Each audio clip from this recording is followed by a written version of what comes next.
Hello and welcome to Fork in the Road. My name is Rusty Gaylord. I am the host. Fork in the Road is a weekly live show here on LinkedIn, interviewing trailblazers, innovators, creative people doing great work in the world. I love talking to business leaders who have a perspective on their own life, who can look back and explore how they got here, as well as a perspective on leadership and what that means to be a leader who's effective in the world today. I am slightly disappointed that Andre Williams is not going to be able to join us today. Unfortunately, he was not feeling well this morning. And so we had all teed up to have a conversation about employee engagement. Although Andre is not able to be here, I do want to share a few ideas on employee engagement, because I've got a lot of material that I work with my clients on, and I wanted to share some of those things. So I'm going to start with something very simple that comes from Daniel Pink. Many of you are familiar with Daniel Pink. He's an author and researcher. And one of the things he has talked about is the 3 keys to employee engagement. And what those 3 keys are is a sense of autonomy, the ability to work towards mastery, and a sense of purpose in your work. So it's autonomy, mastery, and purpose. So autonomy is particularly important because in today's world, it's so easy to want to control everything, right? And when you think about the processes we have, even the spyware, if you will, or the workforce monitoring software that a lot of companies have put in place to say, are you really being productive in your work? That's really antithetical to autonomy. And in fact, much of the research has shown that companies that put in place that kind of monitoring software actually have worse performance. They have worse productivity because of the software. Because employees want autonomy. They want to be self-directed and be able to move in the area that they know is going to make the biggest impact. So if you're leading a team, it's always worth thinking about how can you give more autonomy to your team.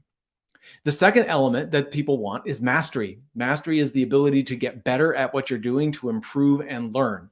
So if you've got a team that you're managing and leading, if you want them to feel engaged, how do you give them opportunities to continue to get better, to continue to grow, to invest in themselves? That's always worth considering. How do you give them that opportunity for mastery? And then the last piece, of course, is purpose, that people want a sense of purpose, that they know what they're doing matters. There's a great study by Professor Amy Rosensky about different ways that people think about their work. And she's categorized 3 different ways to relate to your work. One is as a job, right? You're doing this in order to get paid, and you're going to take that money and support your lifestyle. So one way to think about it is as a job. The second way to think about your work is as a career, which is you're doing this now, but you're building towards something in the future. That's how I related to my work for a long time.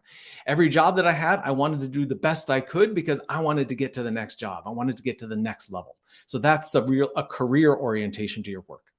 And then the third way many people think about their work is relating to it as a calling. And if you relate to your work as a calling, this is something that it's got personal meaning to you. It's got purpose. Again, back to these 3 elements that are important for employee engagement. And if you think about your work as a calling, you're naturally going to be inclined to do it. The thing I love about Amy Rosensky's work that is so interesting is it really doesn't matter what it is that you're doing. You can have elements of thinking about it as a job, as a career, and as a calling, regardless of what it is that you're doing. The example she uses is people who worked as a janitor in a hospital. She said some of those janitors think about it as a job. They show up, they do the work, they get paid, they go home. Some people think about it as a career. They're showing up, they're doing the work as a janitor because they know if they do a really good job, they might get the opportunity to become a manager and then ultimately become a facilities manager and grow in their responsibilities. And then there's some people who think about their work as a calling, knowing as a janitor that cleanliness in a hospital is paramount. And that can be the difference between life and death for some people. So some janitors think about themselves and see themselves as an integral part of the service delivery of that hospital, serving people and serving the patients and being really important element of the successful outcomes in that hospital. So it doesn't matter what you're doing, you can relate to your work as a job, as a career, and as a calling. And all of those are ways to think about it with your team and with the people on your team to give them that sense of purpose, because you can derive purpose in any one of those different areas. So if you're leading people, if you're leading a team, be thinking about that. Think about the people on your team, understand them, have the conversation with them to understand how are they relating to the work, because that allows you to connect with their sense of purpose. So autonomy, mastery, and purpose. Now, in order to do this effectively, you need to be comfortable having these conversations with people. There was an HBR article just this month that talked about how not only at the CEO level, but in all levels of the organization, there is a shift going on away from an emphasis on technical skills. Of course, they're still required, but those are just entry requirements. They're no longer differentiators.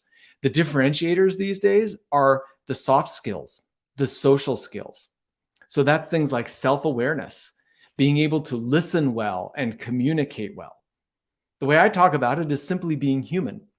How many of us show up at work and say, I got to suit up and be my corporate professional self, and I can't be relaxed. I can't talk about the things that I would talk about at home because that's stuff I do in my personal life. And when I'm here at work, I've got to be professional. I lived a huge part of my professional life in that way. And in today's environment, that doesn't work. If you want employee engagement, you've got to be able to connect with the people on your team. You've got to be able to have these real conversations. What's important to them? Are they thinking about their work as a job, as a career, or as a calling? What kind of mastery are they wanting to develop? What kind of new knowledge, new skills, new experience are they wanting? And how do you give them more autonomy? One of the most important traits that I believe that you need to have in order to deliver on any of these things is courage.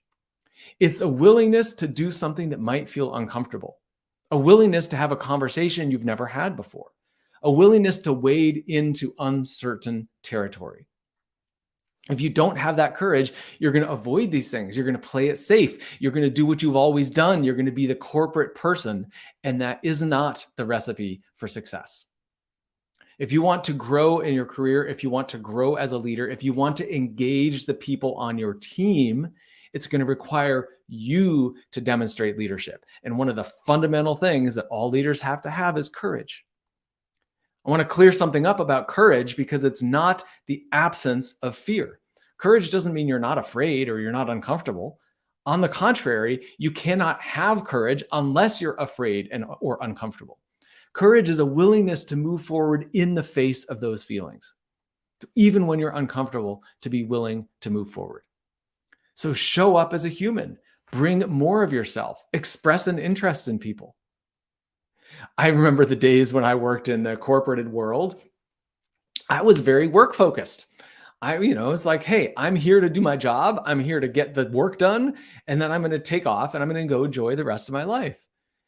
But what I didn't appreciate at the time is how important the personal relationships are. Of course, right? Any company is only as good as the people in that company. And the personal relationships are what make the company work. But I didn't invest as much in those as I could have. And I look back at it now and I say, oh man, I was overly focused on cranking out the work and not enough focused on the relationships. And think about it. As a leader, where are you putting more of your time and energy? Leaders inherently put more of their time and energy into the people, into the culture, into the relationships.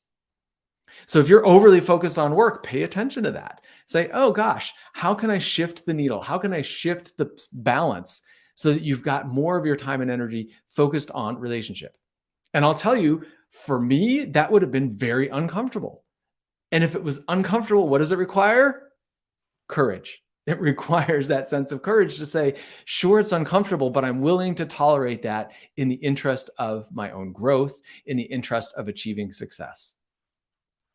So I'm going to wrap this up because I don't have Andre here to have an interaction with, but I wanted to at least, for those of you who expressed an interest in this, who showed up, I wanted to give you some tools that you can take home.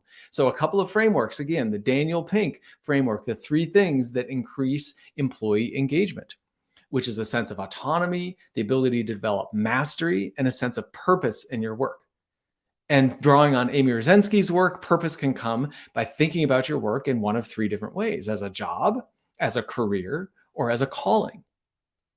I mentioned the Harvard Business Review article that talked about the shrinking importance of hard skills and the growing importance of soft skills, showing up as a whole person at work and having the courage to do it.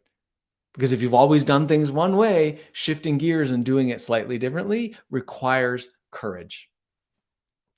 I hope this is helpful. I hope you got a good takeaway from this. If you did, drop a comment in the chat. If you're still here, I would love to hear your comments and suggestions, and I'd love to connect with you. So if we're not connected, follow me, send a connection request, and let's chat. Here's to improving and increasing employee engagement. Thanks for joining.